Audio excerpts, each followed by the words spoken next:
Britain's longest reigning monarch, mother of 9, grandmother of Europe and Empress of India, Queen Victoria ruled in a century of revolution, turbulence that cost other European monarchs their thrones, while Victoria reigned supreme. Yet Victoria, that great figurehead of empire, was at all times a woman who formed intimate relationships with those around her. Some conventional, some not so conventional. But perhaps the Queen's most enduring relationship was that with her pen. She was one of the 19th century's most prolific diarists. From childhood to widowhood, she put her thoughts onto paper. Matters of state, family gossip, current affairs, diplomacy and death, she recorded her thoughts on everything and everybody. She was famously terse, frequently enraged, passionately romantic, and she poured her emotions out onto paper. Those close to her were afraid her more alarming opinions might escape in written form, causing havoc. The poor woman is bodily and morally the husband's slave. That always sticks in my throat. Much of her writing was destroyed after her death, and a great deal, unfortunately, edited by her daughter Beatrice. What survives frequently reveals a woman quite different to the one we think we know, the solid, black-clad matron. I've spent the last 5 years reading through Queen Victoria's journals and through thousands of her unpublished letters. I've almost come to regard her as a friend. There are those who would dismiss her as a hysterical egomaniac. But for me, she is a human being of passion, yes, of enormous eccentricity, but also somebody, contrary to what's so often said about her, who was easily amused. Her writings are the key to understanding factors that shaped Victoria's personality. The tortured relationship with her mother, the dominant men she clung to in search of a father figure, the power struggle that made her marriage to Prince Albert a battleground. I want to use her papers to try to read the mind of the woman who ruled the world. She was a daughter, a wife, a mother, the queen of a growing empire. Friends and family came and went. It was her pen which was her constant companion and friend.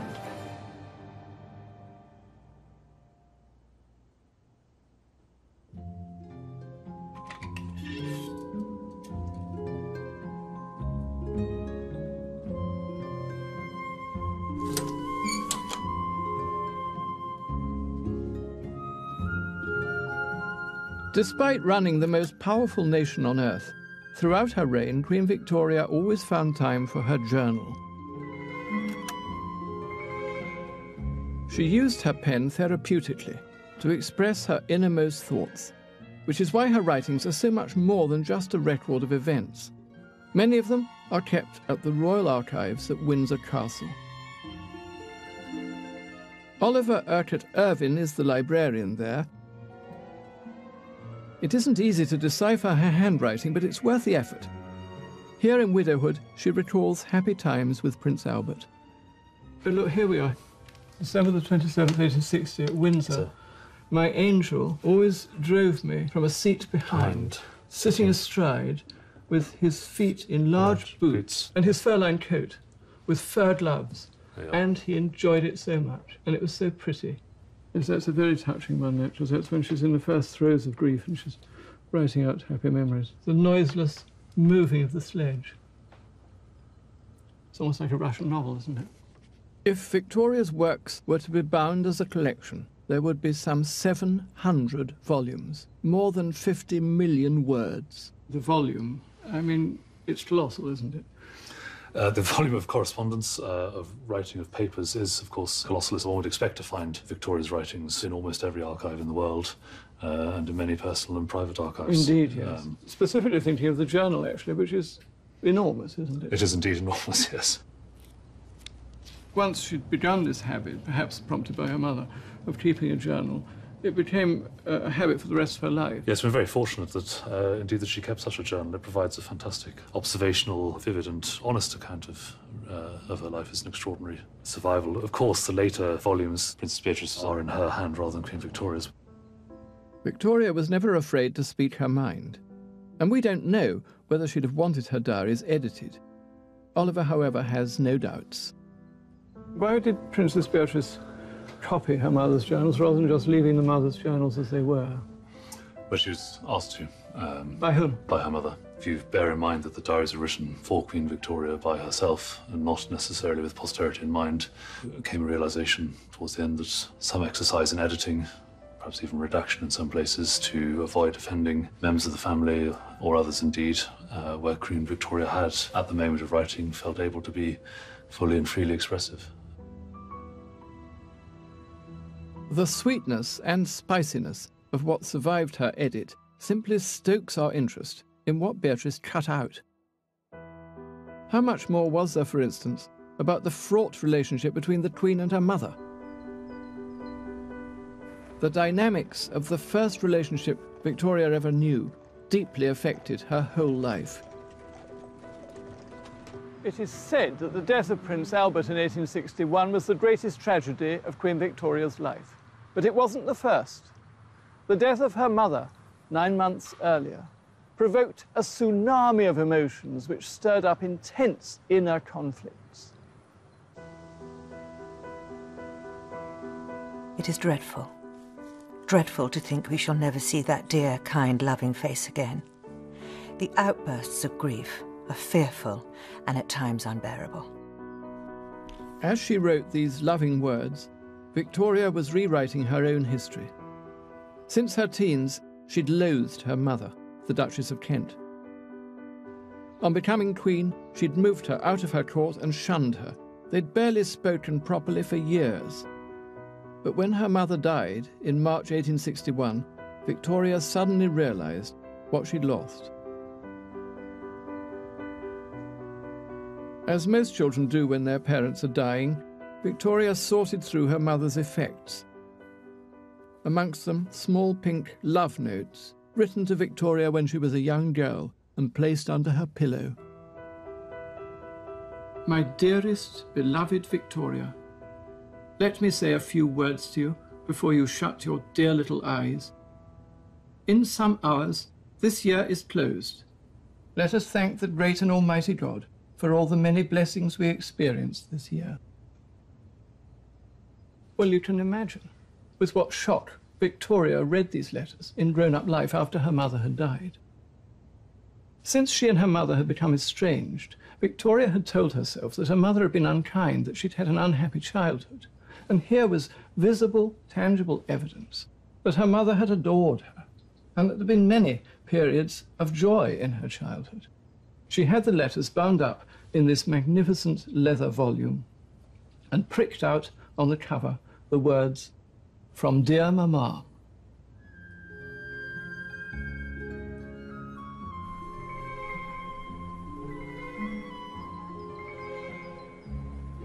She was born in May 1819 at Kensington Palace, but it might as well have been in Germany. Her mother was German, Princess Victoria of Saxe-Coburg-Saalfeld. She barely spoke English. She was the widow of Prince Charles of Leiningen. Victoria's father was her second husband, the Duke of Kent, but he was to die just 8 months after Victoria arrived. That she never knew her father was arguably the single most important factor in Victoria's psychology. The Queen would spend her life searching for a father figure. Widowed a second time, the Duchess of Kent was by royal standards impoverished. Her brother-in-law, King William IV, allowed her to carry on roughing it rent-free here at Kensington Palace, where she fell prey to the ambitious John Conroy. Historian Kate Williams has chronicled events at Kensington Palace. She really needed someone to depend on, and Conroy stepped in. He saw the vacuum, really, stepped in and made it his own, and really pretty much made himself almost king. For little Victoria, looking for a kindly man to play Papa, schemer Conroy was a disaster. In diaries written in adulthood, she paints him as a sort of pantomime villain, and her childhood as miserable. I led a very unhappy life as a child. Had no brothers and sisters, never had a father, was not on comfortable or at all intimate or confidential footing with my mother. These words, written when she was a grown-up, paint a pretty bleak picture. But the truth was more nuanced. Yes, she was a poor, fatherless girl who for the rest of her life craved male attention. Yes, Sir John Conroy was a bully and a cad. Yes, the Duchess of Kent was a silly goose. And between them, the Duchess and John Conroy devised something they called the Kensington system. It meant total separation from the court, and here, in Kensington Palace, it meant that the child was never alone. She shared a bedroom with her mother. She never ate anything which hadn't been tasted first. She wasn't allowed on this staircase unless she was accompanied.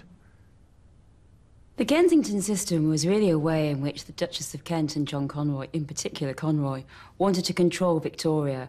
This vision that she would come to the throne at 12, 13, and they'd be in charge. And Conroy, presumably, was the chief agent of this system. The Duchess of Kent was a woman who really was out of her depth. She was out of her depth in Britain. She knew the royal family hated her. She couldn't really speak English. When Conroy came along, he said, you know, I can see an opportunity here. And so Victoria, this tiny, plump little child, this really little toddler, she's everyone's passport to glory, to riches, to massive grandeur. It was a repressive regime. But while Victoria's diaries recall a lonely childhood, we must remember she was prone to reinterpreting her own story. Deirdre Murphy is curator of the Victoria Revealed exhibition at Kensington Palace. So this is the room that Princess Victoria was supposedly born in. Oh, she was born here? Yes, she was born in this room. One of her dolls' houses? Yes, from the late 1820s. And she had lots of dolls? She had lots of dolls. She made them herself with her governess, Baroness Leighton, and together had lots of fun dressing them. There were animals. She had a beautiful little King Charles spaniel named Dash. She would play with him in the gardens and every now and then would dress him up in costumes. She did have quite a happy childhood. When she looked back on it, she saw it as unhappy. And I wonder whether you think, in fact, it was the bullying of Conroy when she was a teenager that led her to have this view.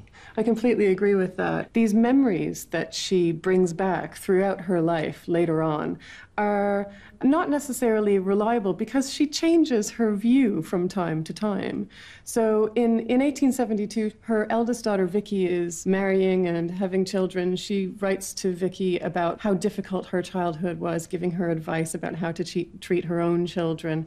And this is a theme that marks through her letters and correspondence. But we clearly can't rely on that completely because she clearly had fun here, she was indulged, and had a pretty good deal, actually.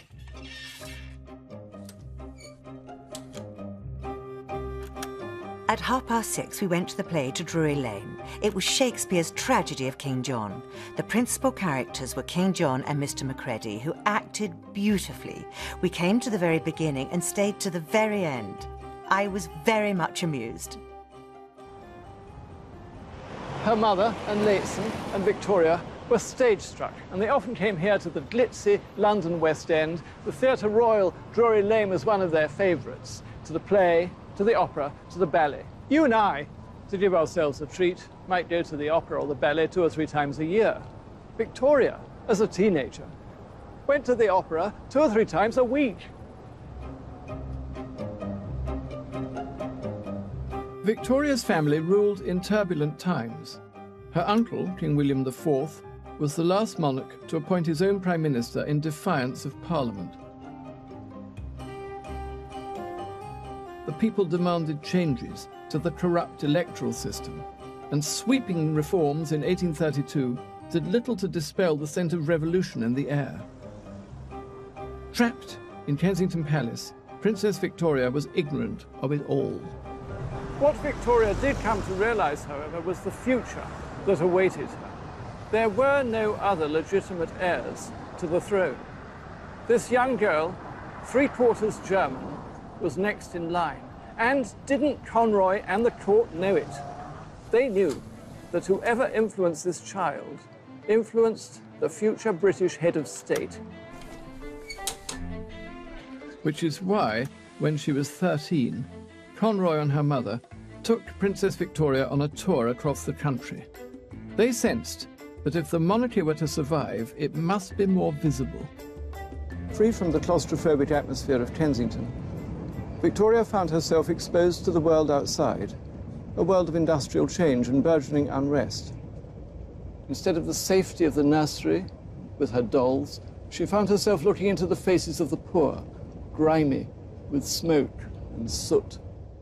And she wrote about her experiences in her journal, given and read by her mother.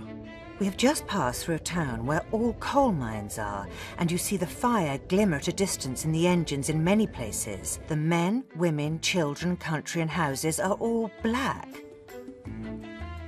Professor Jane Ridley has written a life of the Queen. It's quite interesting.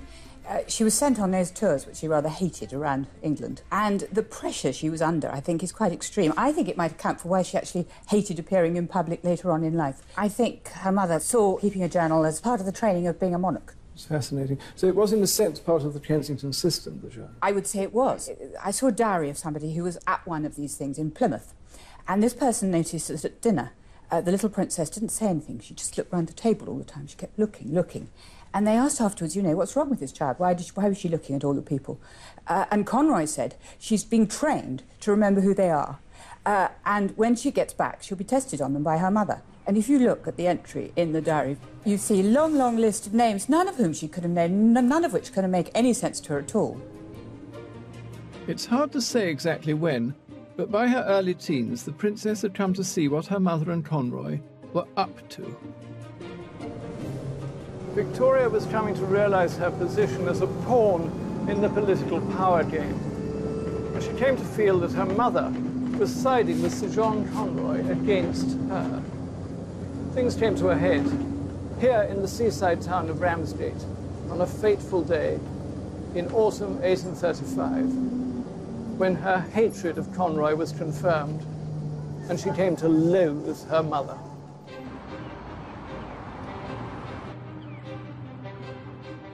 It was after a tour of the north.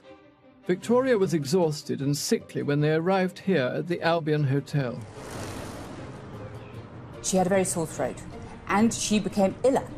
The doctor came, the doctor went, said she was all right. Her mother refused to believe her, thought she was just making a fuss. Conroy said she was shamming. So this goes on for several days, Victoria getting quite dangerously ill. Where artisans are now creating a new bijou hotel, Victoria lay in her bed at a low ebb. John Conroy seized his opportunity. He clumsily barged into her bedroom and tried to make her sign away her future powers as queen. His idea was to have a regency, with the Duchess of Kent ruling in Victoria's stead, and, of course, John Conroy ruling the Duchess.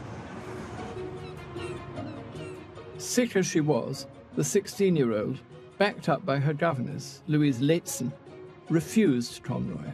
It would seem that Sir John was all but violent with her. I resisted in spite of my illness and their harshness, my beloved Leighton supporting me alone. From now on, Victoria was just waiting to be 18 and rid of the influence of Conroy and her mother. She began to forget her happy childhood and dwell only on the sad things. The experience at Ramsgate had poisoned her childhood memory and fueled her resentment against her mother. The myth of the totally unhappy childhood was born. But Victoria was also possessed of a sense of destiny. She knew that Uncle William wasn't going to be alive for much longer. The king had fathered 12 children, but no living legitimate heir. In June 1837, he died in his sleep of a heart attack. Her mother woke Victoria. I got out of bed and went into my sitting room, only in my dressing gown, alone, and saw them. Kneeling before her, the Archbishop of Canterbury and the Lord Chamberlain were now her subjects. Victoria, more German than British, was now Queen. She was ready to throw herself into the role. The survival of the monarchy itself depended on her success. I am very young, and perhaps in many, though not in all things inexperienced, but I am sure that very few have more real goodwill and more desire to do what is fit and right than I have. Victoria was now free of the Kensington system and all it represented. But she was just 18 years old, and she needed help to be head of state. Luckily, help was at hand in the form of somebody who himself needed human companionship. Her aristocratic Whig Prime Minister, Lord Melbourne.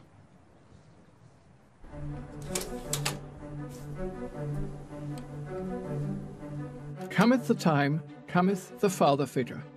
Melbourne was everything that Conroy wasn't. He was loving, kind, and emotionally intelligent. He saw what she needed, and he lavished it on her. In her diary, Queen Victoria had described herself as the little fatherless girl. Now the 58-year-old Prime Minister made sure she felt in control, but safe in his care. It was he who prepared Victoria and who stage-managed the momentous coronation here at Westminster Abbey in June 1838. Since 1066, almost every English monarch has been crowned here. Victoria had been raised to be ready for this pivotal moment in her own life and that of the nation since her birth.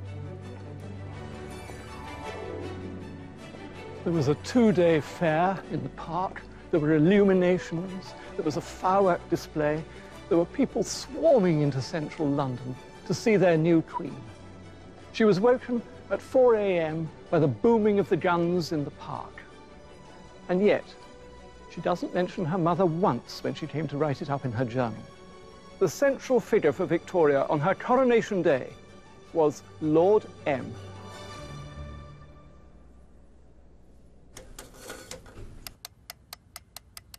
My excellent Lord Melbourne, who stood very close to me throughout the whole ceremony, was completely overcome at this moment and very much affected. He gave me such a kind and, may I say, fatherly look. First things first, Victoria wanted to get rid of Sir John Conroy. Conroy realised that his luck had run out. He wanted to cash in his chips. He claimed that Victoria had privately offered him a huge pension of £3,000 a year and an English peerage. Well, Melbourne wasn't having any of that, though he did offer Conroy an Irish peerage, which was refused. The influence of Conroy was now decisively over.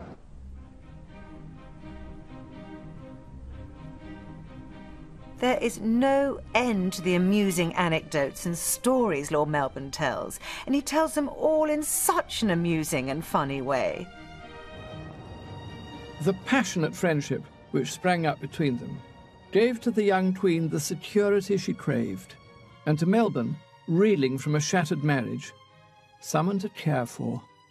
Really, every day he was with her, sometimes for 5 hours a day. They'd ride together, they'd do jigsaws together, they'd play cards together. He participated in all of this, and through this constant being by the Queen's side, he gained a lot of influence, a lot of power, and essentially he could really tell her what her role was. So what he had was something people envied incredibly.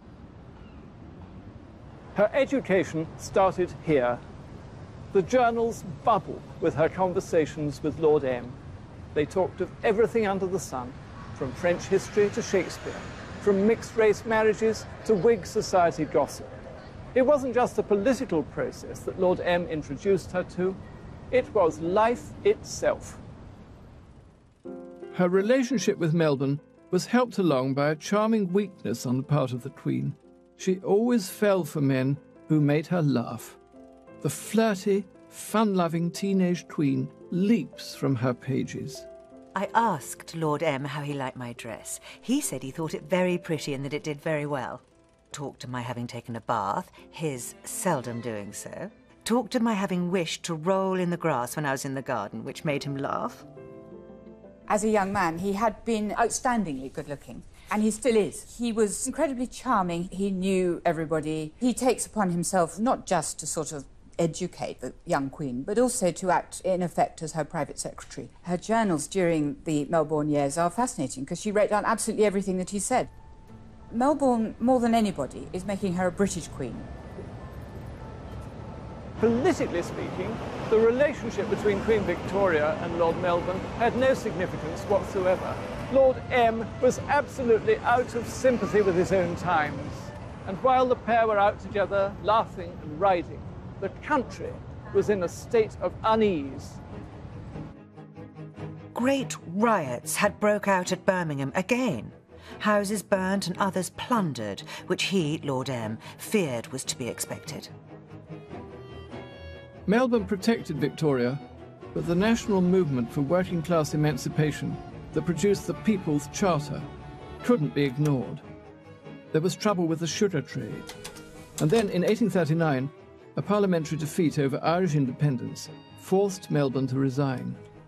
She'd felt safe, secure, and much loved. Now she felt alone, exposed. It was almost as though he'd died. All my happiness gone. That happy, peaceful life destroyed. That dearest, kind Lord Melbourne, no more my minister. The Prime Minister's replacement was the Tory Sir Robert Peel. He had no charm, no sense of humour, and he couldn't flirt. Lord M's charm had given him power over Victoria. Peel's lack of it almost guaranteed a battle of wills. Their first meeting sparked a constitutional crisis. Peel almost immediately said, "You've got to change your ladies. The ladies of the robes, the ladies of the bedchamber, they once were Whigs, they now have to be Tories." And Victoria, she couldn't cope with this. She said to Peel, "I'm not changing my ladies. I am not doing this." Peel surprised her by saying, in that case, he wouldn't be her Prime Minister. It became known as the bedchamber crisis. Robert Peel was a very astute politician. By refusing to be Prime Minister, he demonstrated quite a lot of things to the world at large. He demonstrated that Victoria was a Whig partisan. He'd also demonstrated that she was trying to exercise the kind of monarchical power which no longer existed in Britain. This was the last time the British monarch ever openly defied a represented politician. Victoria felt victorious, but her intransigence pointed up her immaturity. That she'd put her own selfish needs before those of Parliament was visible to all, and the ramifications were immense. Peel's refusal to serve created a vacuum. Melbourne was forced to return as Prime Minister of a weak Whig government, which lasted just 2 more years. The political system had been shaken by a young girl's tantrum, the sort of behaviour a more enlightened mother might have influenced if she'd been more present in Victoria's life. The Duchess was now very much behind the scenes, but she was nevertheless quietly engineering her daughter's future and her own. The question on everybody's lips was, who was the young Queen going to marry? And broadly speaking, there were 3 options. She could have married her cousin in England, George, Duke of Cambridge, who was a soldier, her age. They were fast friends throughout their lives, but George used to say rather ungallantly he'd never wanted to marry plain little Victoria. Old William IV had wanted her to marry into the Dutch royal family, but Victoria was having none of that. The 2 eligible princes of Orange were frightful oafs. And then there was the 3rd option, favoured by Uncle Leopold, King of the Belgians, and by her mother. And that was that she should forge a political alliance with her Coburg cousin, Prince Albert. Since 1714, the English Hanoverian royal family had been German. Victoria was by descent a member of this family, but her mother was of a different line, the Saxe-Coburg-Gotthas, and so was Albert. They saw in this marriage a chance for the family effectively to take over the running of Great Britain. They had met before as teenagers. 17-year-old Albert and his brother Ernest had encountered Victoria at a family get-together in England. Ernest was taller and funnier. Dr. Karina Auerbach is a biographer of Queen Victoria. The first time he came over with his brother Ernest, she thought that Ernest was the more interesting one because that was the lively one and the fun-loving one. But when they met the second time round, then of course he had become a quite good-looking man, and it was a very hormonal decision for her to marry him. In autumn 1839, the bright-eyed prince, now 20, came for a visit from Germany, and Victoria, 3 months older, nearly a foot shorter, was completely smitten by him. Albert really is quite charming and so excessively handsome. Such beautiful blue eyes, an exquisite nose, and such a pretty mouth, with delicate moustaches and slight, but very slight, whiskers. A beautiful figure, broad in the shoulders and a fine waist. My heart is quite going. Knowing with hindsight how much rested on that meeting, it's hard not to feel a little awestruck by the innocence of Victoria's emotions when she first set eyes on the youthful Albert. They were destined to become the grandparents of Europe, one of the most famous couples in history. But the path ahead was not going to be an easy one. Victoria was extremely vulnerable emotionally. She was also the most eligible princess in Europe, in the world. As she swooned, she unconsciously fell in with plans laid by a Grand Master of Political Manoeuvring, Prince Albert's equivalent of Lord Melbourne. This was never intended to be a love match. Of course, Albert was going to support his wife, but he wanted to influence her politically, guided himself by his own political mentor, Freiherr Dr. Stockmar of Coburg. They wanted to establish constitutional monarchy as the principal bulwark against revolution in Europe. And the best way of doing that was to marry the British Queen and have a large family. So Albert took this marriage on as a challenge. And he knew it would be tough, because that's what Stockmar told him when he was about to go to England the second time. He said, do you want to do this? This is going to be a hard life. You know, you will have to help this woman in distress. That's how he sold Victoria. Albert was a controller and a cold fish, but from the first, they were passionately and physically in love. Dearest Albert took my face in both his hands and kissed me most tenderly and said, Ich habe dich so lieb. Ich kann nicht sagen wie. I love you so much. I cannot say how much. She was so besotted by Albert, by his beauty and talent, how he could play the piano, dance, and talk about her favourite opera, that she hardly realised how much of her own freedom and personality she was surrendering when she asked him to marry her. And marry they did. We both went to bed, of course in one bed, to lie by his side and in his arms and on his dear bosom and be called names of tenderness I have never yet heard used to me before. This was the happiest day of my life. There's no doubt that there was a strong sexual attraction. I think so, yes. Yes, definitely. When one reads her diaries, one is impressed by her openness. I mean, she really says how beautiful he was and how wonderful it is to be touched by him and things like that. And after they got married, she enjoyed him taking off her stockings, putting on her stockings. Yes, having intimacy for the first time, yes. So she was utterly delighted by him in a physical way. That was lucky. That was lucky. Yes. The Duchess of Kent was not so lucky. Victoria was now no longer a child and felt able to flex her muscles for all to see. She shunned her mother. The Duchess of Kent was a woman destroyed. She couldn't believe that Victoria didn't want to see her. Victoria wanted to get away from her mother at every opportunity, and the whole court saw this. Victoria confided in her journal her ongoing coldness to her mother. It has been observed that after the marriage, I kissed the Queen Mother and only shook hands with Mamma, which I said was true. It's heartrending to read the cry of the rejected mother seeking the approval of the callous daughter. In the year after Victoria married, her mother wrote to her, Oh, Victoria, why are you so cold and indifferent with your mother, who loves you so dearly?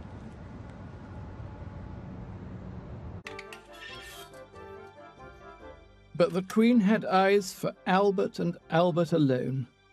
He appeared to be her dream come true. Victoria was in raptures. Her mother, who'd planned the whole thing, was sidelined. Victoria took a lease of £2,000 a year on this house, 36 Belgrave Square, and she dumped her mother in it. It's handy for the palace. I can see the trees of the garden of Buckingham Palace from where I'm standing. But the Duchess of Kent was very definitely outside the palace. Here was her place, and her daughter had firmly put her in it.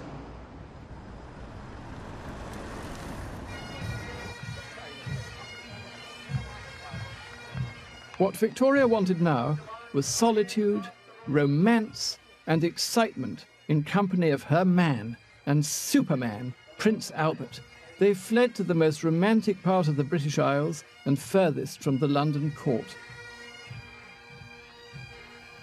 Soulful Albert was already homesick, and the landscape and even the people reminded him of his German homeland. Victoria, too, loved the Highlanders. She enjoyed their lack of deference, how they treated her as if she was a human being.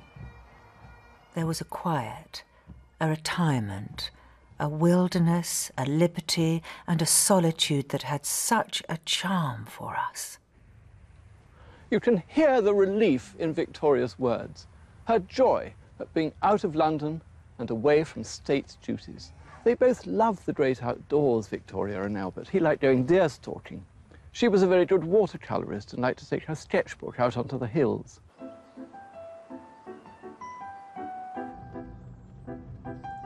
Gilly, Sandy Reed, knows the places that made her heart sing.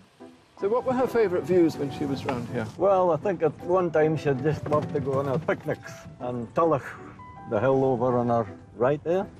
That was her favourite picnic spot. She would get on the pony, ride side saddle up the hill, and he would go off stalking, and she would just wait, and they would have a picnic waiting for him coming back again. Have you heard whether Prince Albert was a good shot or not? Well, I don't think he was really a good shot, like, you know, but Was he not? he always seemed to have what you would call hard luck. In the evenings, they would retire to the homes of the Scottish nobility for whisky and flings. I danced several quadrilles and valses, finishing up with a galop with Albert. Ah, the innocence of young love. But they were in for an extraordinary journey together. Neither of them wanted to surrender their independence. Both wanted power, and more than is the case in most marriages, there were to be some furious clashes of wills. Initially, Albert thought he'd won because Victoria said she'd obey him in the marriage ceremony, but that was just for show. Victoria saw Albert as a helper. Nothing better in her vision. She was writing letters and Albert was getting the blotting paper. That was his role. He wanted to be king. He wanted to have power. Albert wanted control, and all he had to do was to let nature take its course. Within a month of the wedding, Victoria was pregnant. And when she first fell pregnant, she was pretty miserable. She just thought, this has happened so quickly. And she wrote to Uncle Leopold, who was thrilled and so excited. He said, if I have a nasty girl at the end of all my trials, I'll drown it. Victoria was conflicted. She adored Albert, and he wanted more children. But with every pregnancy, she had to give him more executive power. And he hadn't reckoned on her fury. After she gave birth to the Princess Royal, Vicky, she suffered from terrible postnatal depression, and there was a most awful row with Prince Albert. There is often an irritability in me, she wrote, which makes me say cross and odious things which I don't myself believe and which I fear hurt Albert. Albert just couldn't cope with the swings of emotion and with the rows, and he wrote in despair to old Dr. Stockmar, who was both a medical doctor as well as his political advisor, for advice. Victoria is too hasty and passionate for me to be able often to speak of my difficulties. She will not hear me out, but flies into a rage and overwhelms me with reproaches of suspiciousness, want of trust, ambition, envy. She was at once furious and adoring. She missed the brief but golden period when Albert was hers alone. She was jealous of the children on whom he lavished his attention. She hated being pregnant, and she wasn't enjoying any of the children. That's really sad. I mean, in his letters, he keeps saying, "Why do you always nag them? Can't you be kind to them?" And she didn't have many motherly feelings because she was so obsessed with her husband. Victoria was in a very difficult position. On the one hand, she was the Queen of England. On the other, she was a young married woman who simply couldn't stop losing her temper, and sometimes the rages amounted to almost madness. She was married to a cold-hearted control freak who punished her when she lost her temper. This made her feel even more inadequate, but how she strove to improve herself.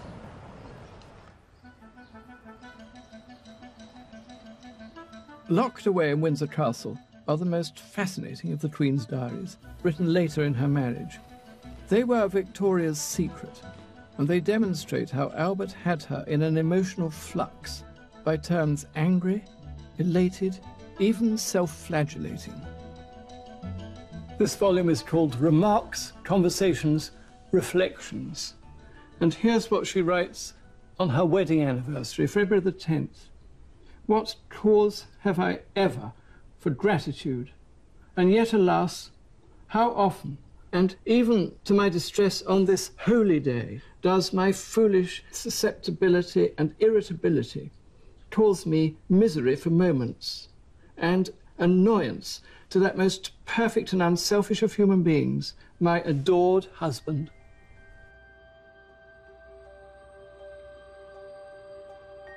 She confides all these pathetic feelings about how unworthy she is and how she can't control herself. And you get the feeling that this woman has been made to feel that she is sort of inadequate in this relationship. How much do you think Albert controlled her? I think it was a controlling relationship. Victoria endlessly trying to improve herself and to impress Albert with her success in making herself a better person. You get the impression that at the end of every year, Victoria has a sort of a moral account system, if you like. She doesn't, you know, we do our accounts. Victoria did her moral accounts. Albert was succeeding where Sir John Conroy had failed, acquiring executive power by stealth. His design was grand. He wanted to change the course of history, and the children were his weapons. Creating more and more of them was part of a master plan devised with Baron Stockmar for the security of England and Europe. Albert knew that for a ruling monarch there was no such thing as a private life. The birth of each and every one of his children made a political statement. Europe was moving in a republican direction. Albert was determined to reverse this trend by making those children European kings and queens. Albert didn't want to be thought of as the young man from Coburg, meekly fitting into the traditions of the English royal house.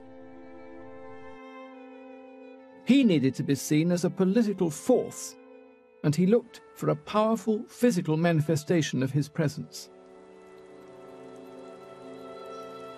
Which is why in 1845 he acquired this estate, Osborne, on the Isle of Wight, overlooking the Solent, in one of the most idyllic spots in southern England.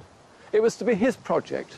He designed it, he made it. Osborne was to be the embodiment of Prince Albert's ideals of family life, ideals which Queen Victoria herself enthusiastically endorsed.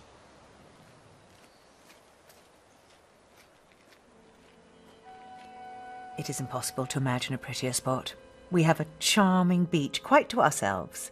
We can walk anywhere without being followed or mobbed.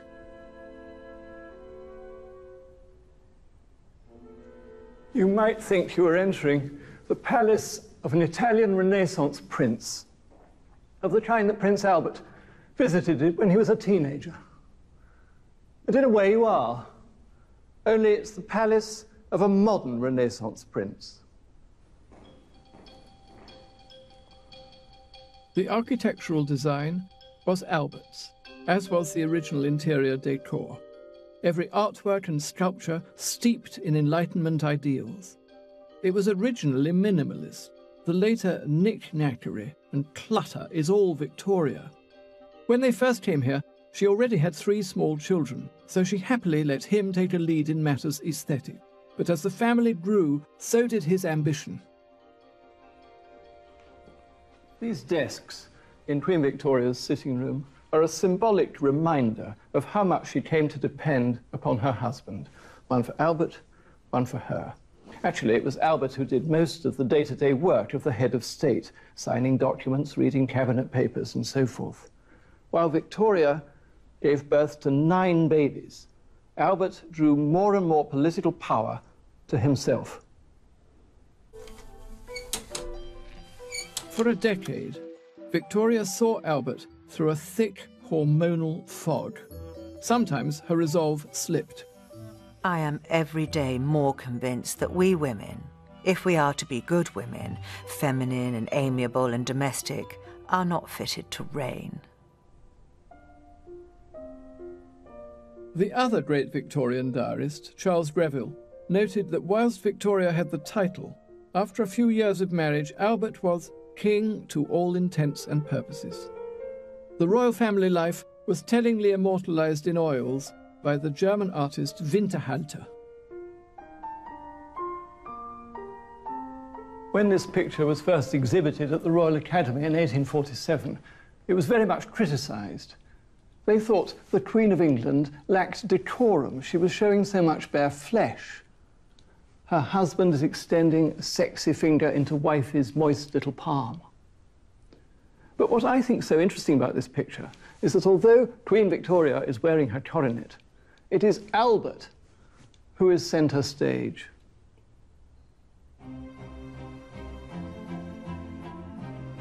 It's a picture of familial contentment, but also of Albert's success. By now he'd achieved what he left Germany to do. Perhaps his greatest success was Princess Vicky. Whatever happened to Albert in the future, she would carry on his work, perhaps even control her mother.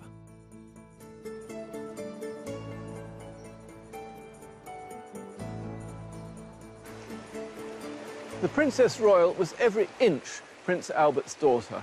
There was a tremendous kinship between Vicky and Albert. And obviously the Queen felt a little bit envious of this. But there was pride too. The family had visited Blair Castle back in 1844 when they first set eyes on an estate up in the north at Balmoral. Her mother wrote of her happiness at the toddler's maturity. Albert walked up the steps with me, I holding his arm and Vicky his hand, amid the loud cheers of the people, all the way to the carriage, our dear Vicky behaving like a grown-up person, not put out, nor frightened, nor nervous.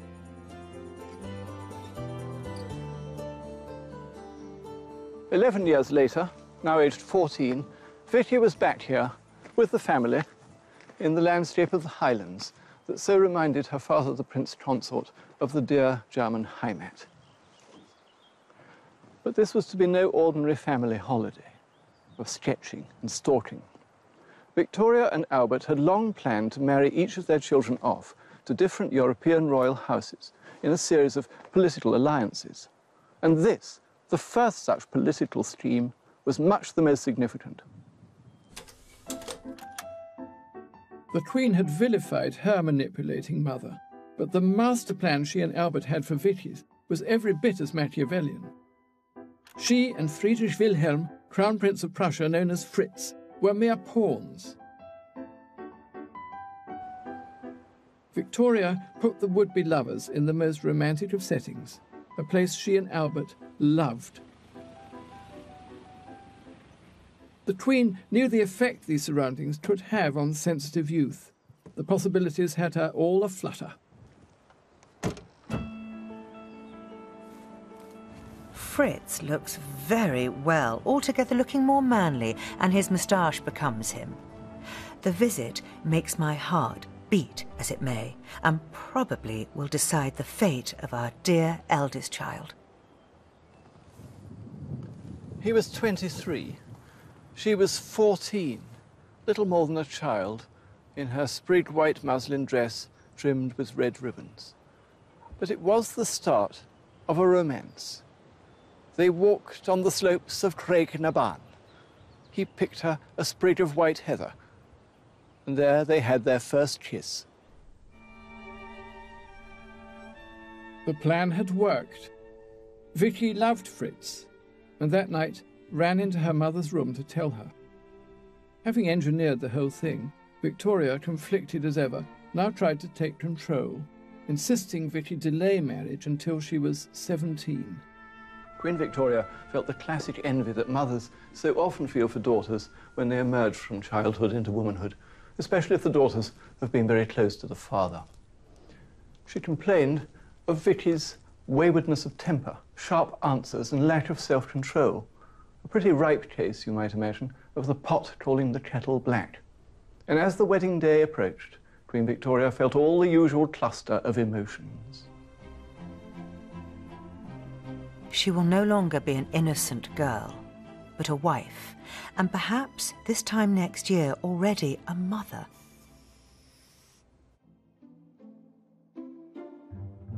They were married in January 1858. Then the newlyweds left for Prussia. Thus began one of the most remarkable correspondences in history, in which a monarch of one country tried to control the behaviour of a crown princess of another by post. Queen Victoria does write lots of admonishing letters, you know, she doesn't want to let go. It's very funny in some ways that Victoria thought she could still control the way she behaved at court, whether she was sitting down, standing up. I mean, even the tiniest details. It's ridiculous, yeah. To the point where the German authorities actually wrote back to London saying, can the Queen please stop bombarding the Crown Princess with all these terrible letters? When Vicky wrote that Fritz was to be a father, things came to a head. Most mothers at least pretend to be pleased at the prospect of becoming a grandmother. But when Vicky became pregnant, this was not the case.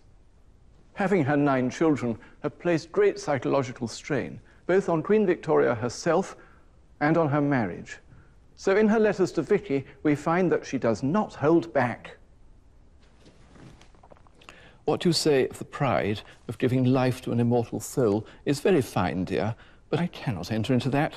I think much more of our being like a cow or a dog at such moments, when our poor nature becomes so very animal and unecstatic. But for you, dear, if you're sensible and reasonable, not in ecstasy, nor spending your day with nurses and wet nurses, which is the ruin of many a refined and intellectual young lady. The Queen was half of the most famous couple of the age. In her letters to Vicky, she reveals her ambivalence about marriage, tells truths that Princess Beatrice would surely have redacted had she got her hands on them. But she didn't. They stayed behind in Germany, and they are the business, because with these letters you see her unmasked. They're a stream of consciousness pouring out of her 2 or 3 times a week to her daughter in Germany, about everything under the sun, about the unsatisfactoriness of men and of marriage. All marriage is such a lottery. The happiness is always an exchange, though it may be a very happy one. Still, the poor woman is bodily and morally the husband's slave. That always sticks in my throat. She must have found writing in this way so very cathartic. The Queen's relationships with all her children, the jealousies, the criticism, show how pivotally she was affected by the tensions and pressures of her first formative years with her own mother. She'd never addressed that relationship, and in 1861, she ran out of time. Ever since Victoria married and had babies, her own mother had been an exemplary grandmother. Not a child's birthday got forgotten, not an anniversary overlooked. But since Conroy had been totally banished at the beginning of the reign, the poor Duchess of Kent lived in everlasting dread that she herself would one day be spurned. Victoria had convinced herself that it was her mother's heavy-handed parenting that had sundered the bond between them. But she was devastated when she learned that her mother was dying of cancer. I think it came like a thunderbolt upon us, and I think I never suffered as I did during those 4 dreadful hours till we heard she was better. I hardly knew myself how I loved her, or how my whole existence seemed bound up with her. For decades, they'd barely spoken. Victoria had written the story of her terrible parenting, and now she was rewriting it all in despair. I can't bear to think of all you have to go through. If only I could be near you and see you very often and long to beguile away the dull hours when you can't amuse yourself. But it was too little, too late. The Duchess didn't live to see Easter. Victoria threw herself on Albert, little knowing that this terrible year would be their last together. Albert himself was a sick man. They now seem to think he had Crohn's disease, or possibly abdominal cancer, or possibly both. And he died that same year, 1861, in December. Victoria was just 42 years old. She'd spent her life struggling against an oppressive childhood and against the tedium of motherhood. But however difficult her marriage had been, she had now grown totally dependent upon Albert.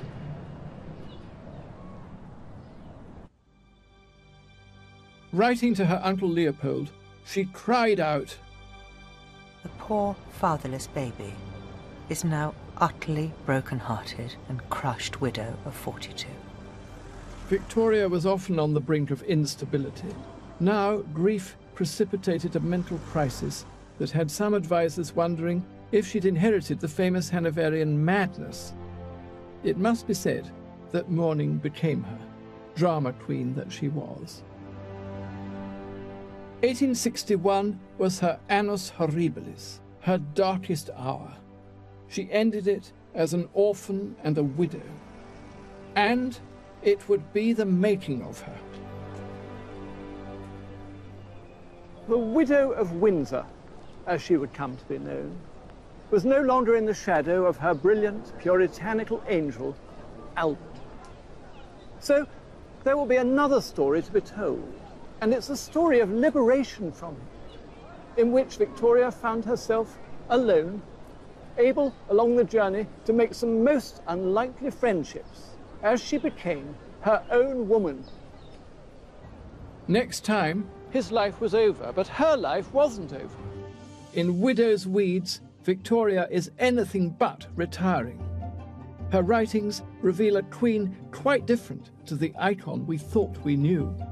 Freed from Albert, she becomes a politician, a diplomat, and perhaps a lover. Woman, what are you doing? The most powerful monarch on earth is a woman unchained. Is there a feeling Dr. Reed knew the nature of the relationship? Yes. And on the verge of a nervous breakdown.